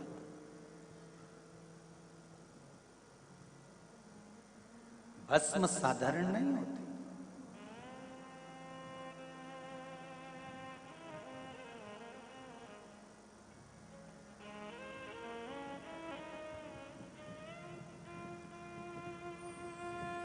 महाराज शिव कृपा कर रहे हैं, शंकर की कथा कर रहे हैं। आतापी व्रतापी इन दोनों ने शिव की आराधना करी। अलग अलग शिवलिंग का निर्माण करना। मणिमती नगर में ये लोग निवास करते थे और मणिमती नगर में रहकर तप साधना करते थे। आतापी के पास में मणिमती नगरी एक ऐसी नगरी थी जहां संपदा की कोई कमी नहीं थी, जहां वैभव पूर्ण था।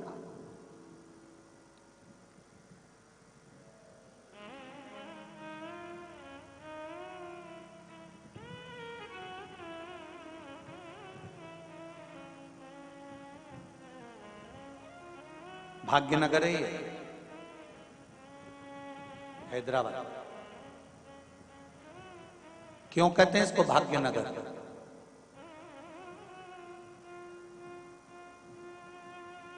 अगर कोई इस नगर में आकर छोटे से छोटा भी काम करता है ना, धीरे धीरे धीरे धीरे माता लक्ष्मी की कृपा इस पर होना प्रारंभ हो जाती है और बाबा भोलेनाथ उसका हाथ पकड़कर उसको आगे बढ़ा ही देता है। इसलिए इसको भाग्यनगर कहते हैं।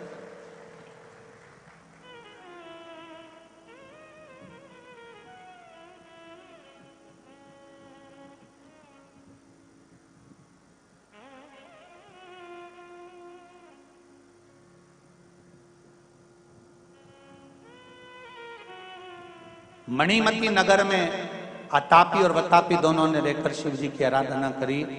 शंकर भगवान प्रसन्न हो गए। मांगो तुम्हें क्या चाहिए। अब देखिए जरा, अगर भगवान से कुछ मांगना है तो दूसरे को कष्ट देने का मत मांगना। भगवान से कहना, भगवान देना हो तो दीजिए, जन्म जन्म का साथ इतनी कृपा कर देना कि आपका और मेरा मिलन होता रहे। प्रभु तेरा द्वार ना छूटे रे, छूट जाए संसार। प्रभु तेरा द्वार ना छूटे,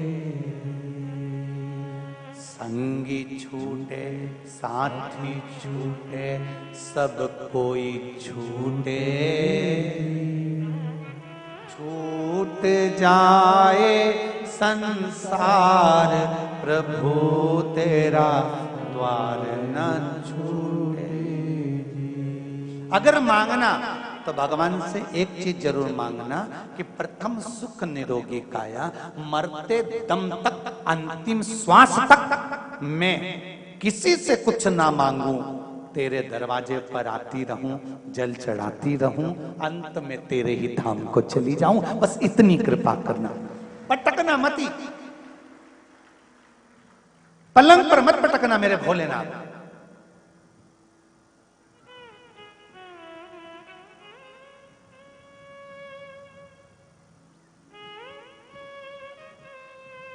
ऐसी दशा मत करना। घर के लोग 4 बार गीता जी सुना दिए, 2 बार गंगा जल पिला दिए, अम्मा फिर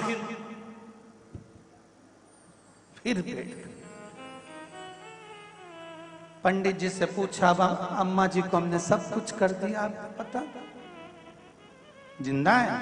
हाँ, कोई उपाय बता दो।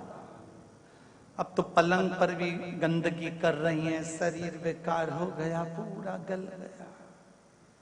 कुछ जन्म मरण परण 3 मेरे भोलेनाथ के हाथ में है। जन्म देने वाला भी वो है, मृत्यु देने वाला भी वो है, और विवाह शादी कराने वाला भी वो है। उसके हाथ में रखा है कि कहां होगा संबंध, कब प्राण जाएंगे, कब जन्म होगा, कब मृत्यु होगी, ये बहुत साधा है।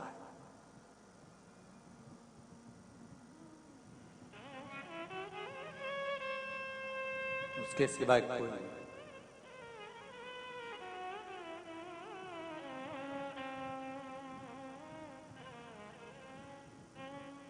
महाराज शिव जी ने पूछा मांगो क्या चाहिए, दोनों ने वर मांगा। अतापी ने कहा मुझे वर दे दो। क्या? अगर कोई मर भी गया है और मैं उसको आवाज लगाकर बुलाऊं तो वो जिंदा दौड़कर वापिस आ जाए। अब शंकर तो शंकर है,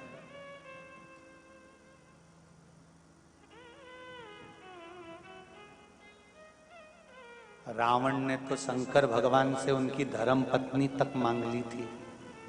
कथा सुनाई थी, आप लोगों को सुनी थी, शिव महापुराण कथा में वर्णन किया था।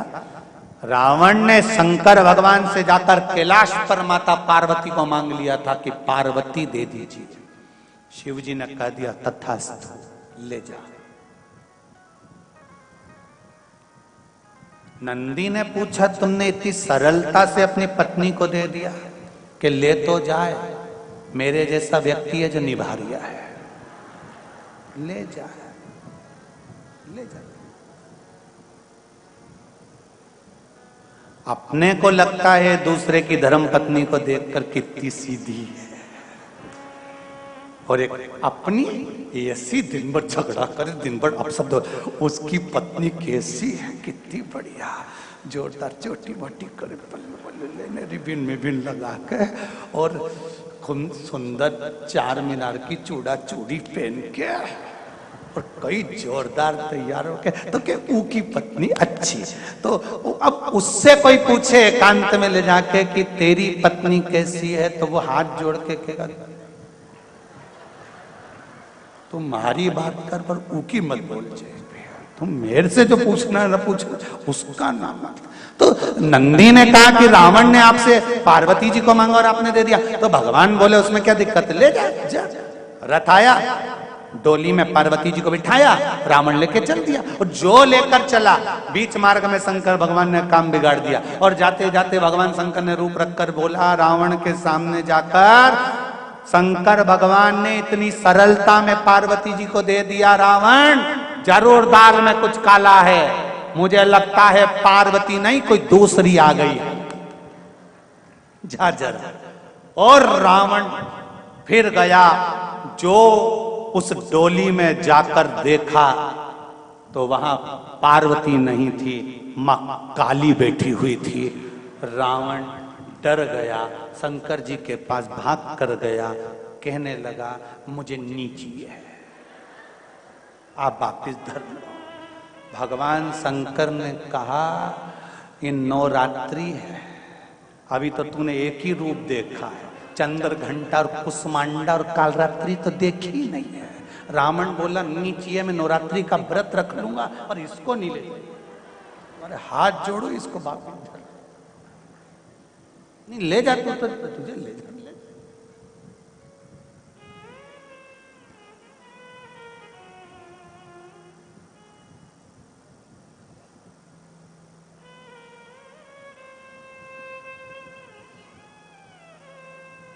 अब कहना सरल है, लड़की देखने जाओ तो साहब बिल्कुल बहुत सीधी सादी लड़की, गुरुजी इतनी बढ़िया लड़की, इतनी बढ़िया लड़की, हम 15 लोग गए गुरुजी लड़की देखने, बिल्कुल नहीं बोली, इतनी सीधी, मुंह से आवाज नहीं निकली।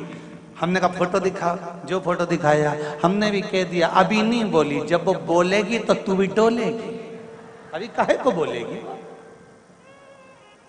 जब आतापी ने कहा मुझे वर दीजिए भोलेनाथ, मैं जिसको नाम लेकर बुलाऊं वो मरा हुआ भी जिंदा होकर आ जाए, तथास्तु। बोल वरतापी अब तुझे क्या चाहिए। वरतापी ने कहा मुझे वर दीजिए। क्या वर? मुझे वर ये दीजिए कि मैं कोई भी रूप रख सकूं, जानवर बन जाऊं, पशु बन जाऊं, पक्षी बन जाऊं, मनुष्य बन जाऊं। भगवान शिव ने कहा तथास्तु।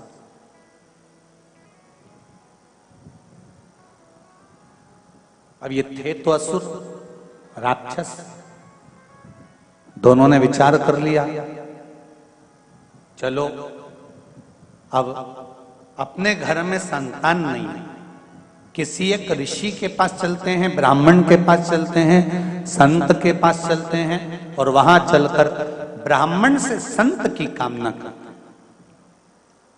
शिव जी से वर मांगा, ब्राह्मण के पास पहुंच गए, ब्राह्मण देवता से जाकर कहा कि हमको एक संतान की जरूरत है, हमें आपका पुत्र दे दो। ब्राह्मण ने पुत्र नहीं दिया, इनको क्रोध आ गया। क्रोध आया, जब कुछ पद मिल जाता है तब अहंकार चरम पर पहुंच जाता है।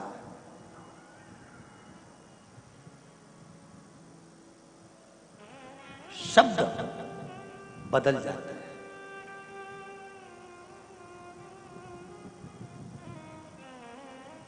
वाणी बदलने लगती है, नजर आने लगता है कि अब अहंकार सिर पर चढ़ रहा। हमें वर दीजिए, हमारे को पुत्र दीजिए। ब्राह्मण ने पुत्र नहीं दिया।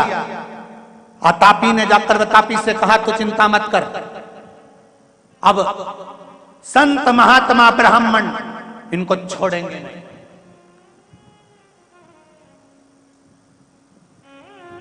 वरतापी ने कहा आतापी, अगर हम संत ब्राह्मणों को मारेंगे तो लोग क्या कहेंगे? अरे तू क्यों चिंता करता है, हम संत ब्राह्मण को ऐसे मारेंगे ही नहीं। क्या करोगे तो फिर? कुछ लीला दूसरी करेंगे।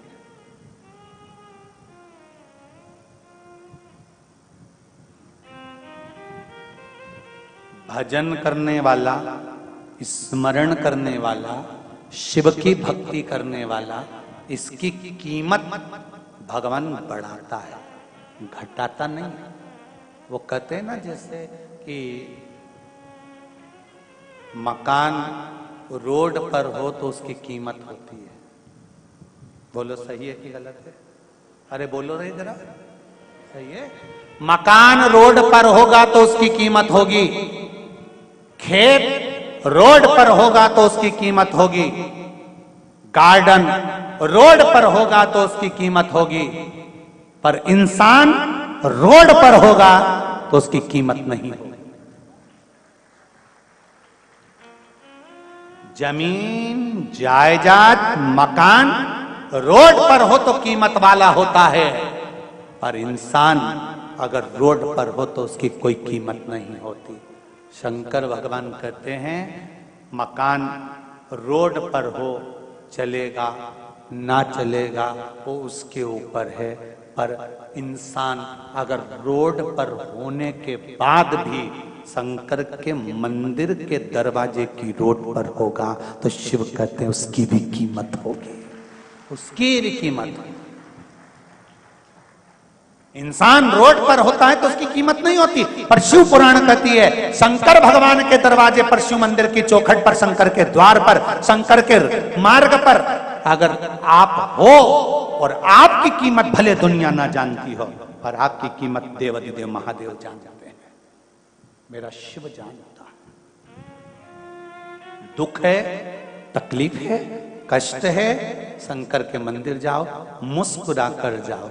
दुख है ना, उससे जाकर कहो हे शंभु, हे शंकर, बड़ी जिंदगी में दुख है, पर तू है ना तो कोई कमी नहीं। तो एक लाइन आप लोग गाते हो हमेशा, तेरा साथ है तो मुझे क्या करना, तेरा साथ है तो मुझे क्या कमी, अंधेरों में मिल रही।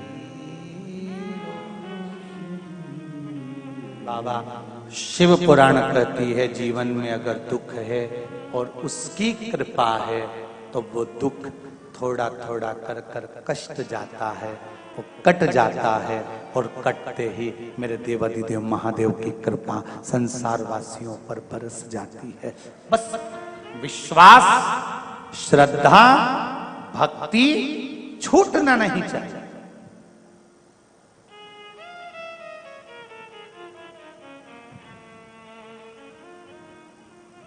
भक्ति टूटे ना।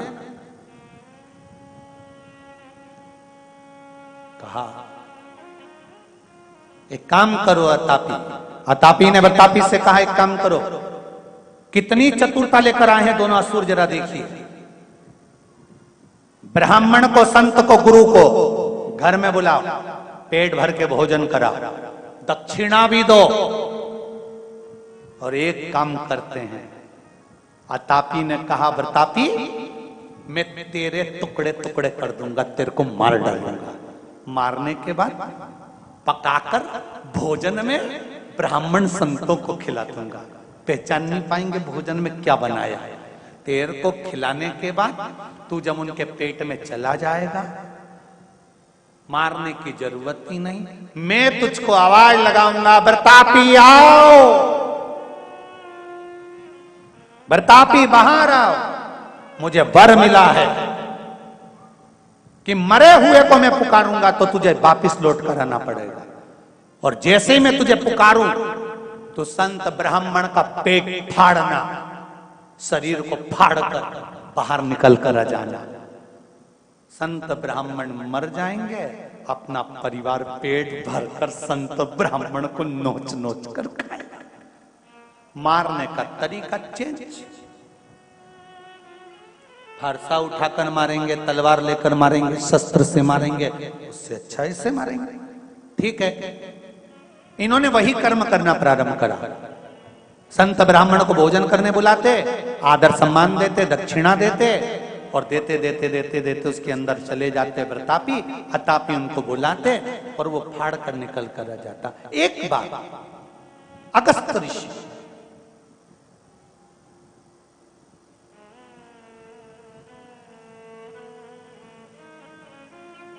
ये तो हो गई 96 नंबर अध्याय की बात महाभारत के वन पर्व, तीर्थ यात्रा पर्व की। अब महाभारत के वन पर्व, तीर्थ यात्रा पर्व के 98 नंबर अध्याय की बात का स्मरण करो कि अगस्त ऋषि जब विवाह करे, विवाह करने के बाद जब अगस्त ऋषि ने विवाह कर लिया लोपामुद्रा से,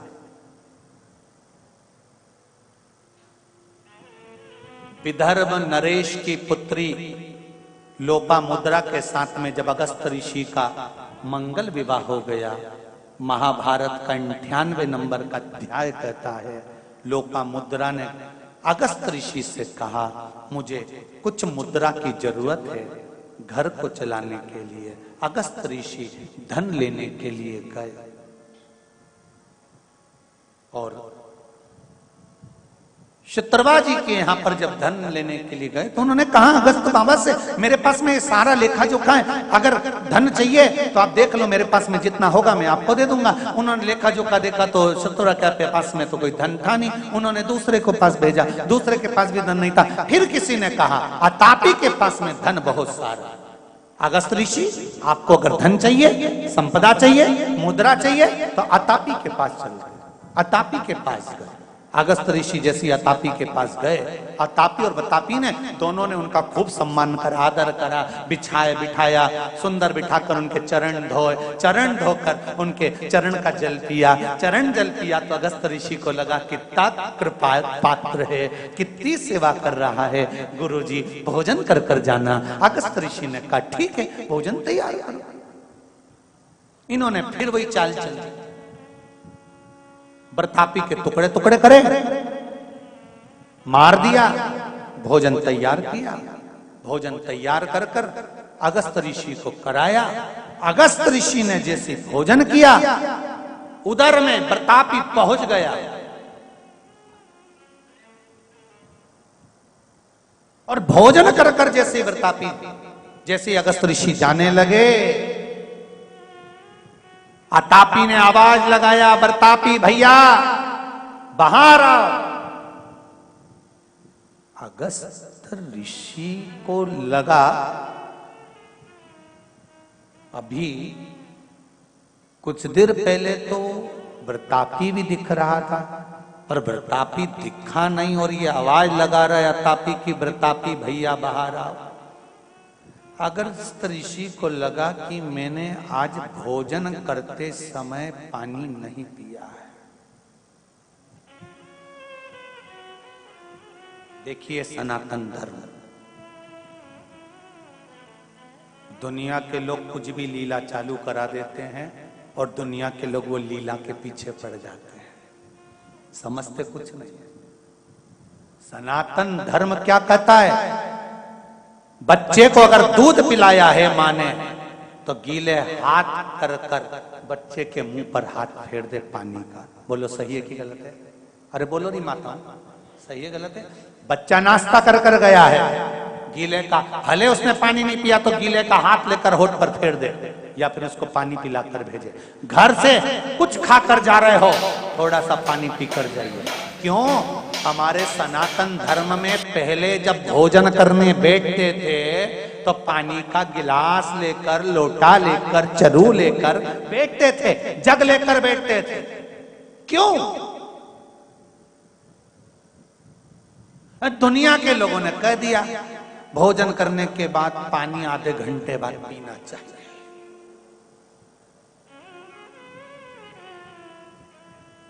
पहले के लोग क्या मूर्ख थे? अरे बोलो तो जम के, जितने उम्र में तुम मर रहे हो वो तो 90 साल दांत तक नहीं गिरते थे, रोटी के साथ ही पानी पीते, क्योंकि उन्होंने महाभारत सुन रखी थी।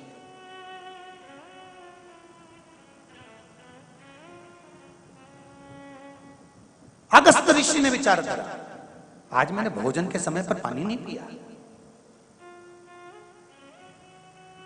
क्या करा जाए? तुरंत अगस्त ऋषि ने जल का कमंडल उठाया, ये आवाज देता और अगस्त ऋषि ने पानी के कमंडल में से पानी लेकर आचमन किया, हर हर महादेव कर कर जो पिया, पीते पेट पर हाथ फेरा। अतापी आवाज लगाता रहा, प्रतापी अंदर की अंदर समाप्त हो गया, निकल कर बाहर ही नहीं आ सका। शिव महापुराण की कथा कहती है, अगस्त ऋषि की कथा महाभारत का वन पर्व का सुंदर तीर्थ यात्रा पर्व का 98 नंबर का अध्याय कहता है, भोजन करने के बाद मुख में थोड़ा पानी जाना जरूरी होता है। कारण हमारे जीवन में कुछ दुनिया के लोग अगर हम पर कुछ प्रहार करने वाले होते हैं, कोई हाय लग जाती है, किसी ने नजर लगा दी होती है, किसी ने टौना कर दिया होता है, कोई दुख आने वाला होता है, और भोजन के बाद हमारे ऊपर अगर काल मंडराने वाला होता है, तो मात्र जल का आचमन करने से वो पाप समाप्त हो जाता है। और हम क्यों, भोजन में ऐसा क्या होता है, भोजन ग्रहण करने के बाद जल पीने से ऐसा क्या प्राप्त होता है जिसके बल पर ये सारे तकलीफें मिट जाती है? उसका कारण क्या है? तो कहा भोजन अन्नपूर्णा है और जल मेरे शंकर का स्वरूप है। जब वो भीतर जाता है तो सारे विकारों को समाप्त कर देता है। अब लोगों ने एक नई धारणा बना ली कि भोजन करने के आधे घंटे तक पानी मत पियो।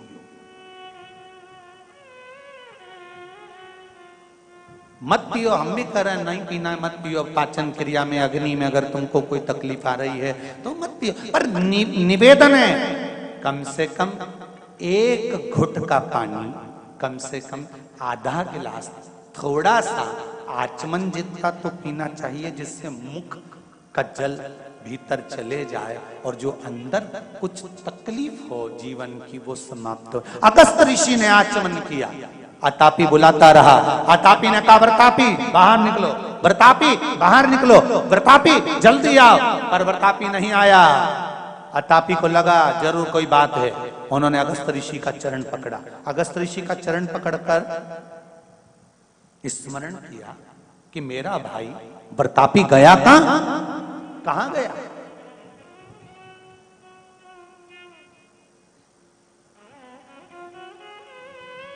एक तीर्थ का जल, किसी तीर्थ में जाओ वहां का जल, मंदिर जाओ चरणामृत, पंचामृत या शंकर जी पे चढ़ा हुआ जल, आचमन का 2 क्षण 2 बूंद मुख में जरूर जाए। तीर्थ का जल, मंदिर का चरणामृत, जब ब्राह्मण देते हैं तो कहते हैं अकाल मृत्यु पर। मंदिर का जल,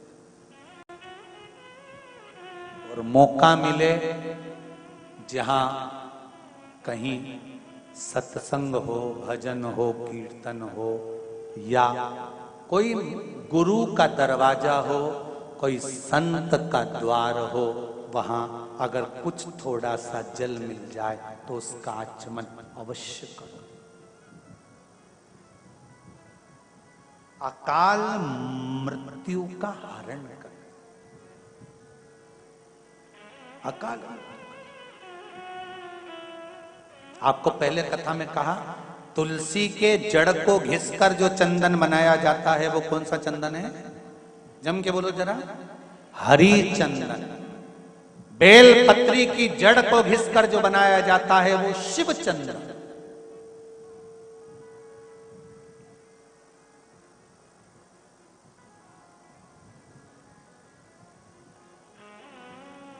बहुत कष्ट होने पर ही इसका प्रयोग किया जाता है, बहुत कष्ट।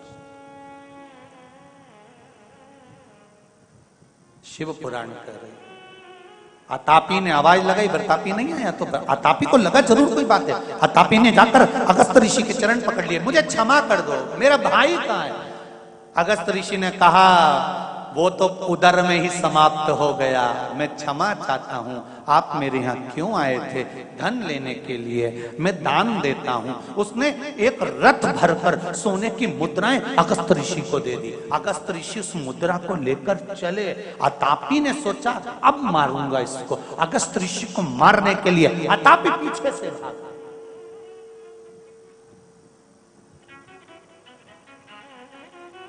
अतापी पीछे से भागा, और जैसे ही अतापी भागा, भागते से शंकर भगवान की कृपा हुई।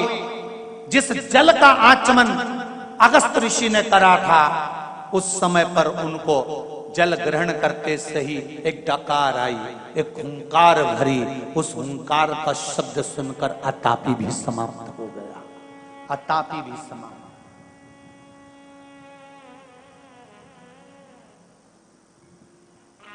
शंकर भगवान पे चढ़ा हुआ जल जो बहकर जाता है उसको 3 जगह पर जरूर लगाना चाहिए। ध्यान से सुनिएगा।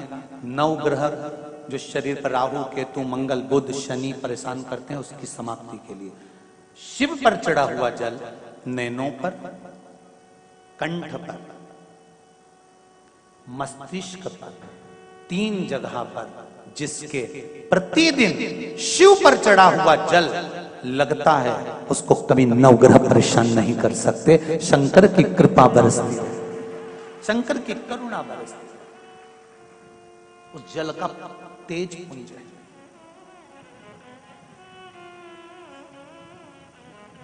देवराज शिव भक्ति नहीं करते थे पर शिव कथा सुनकर परम गति को पाए।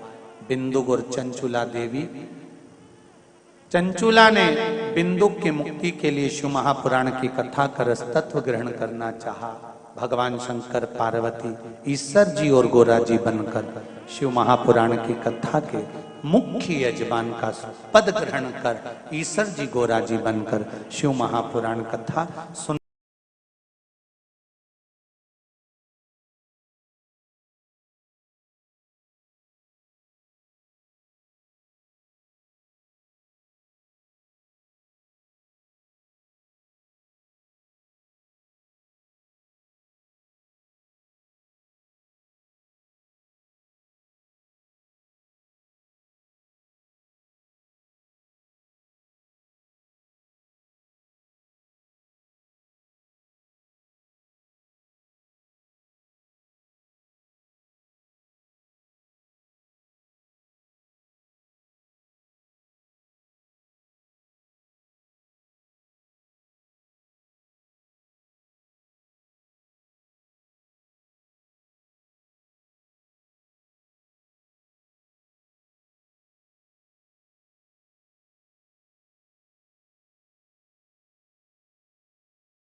Hello hello hello hello hello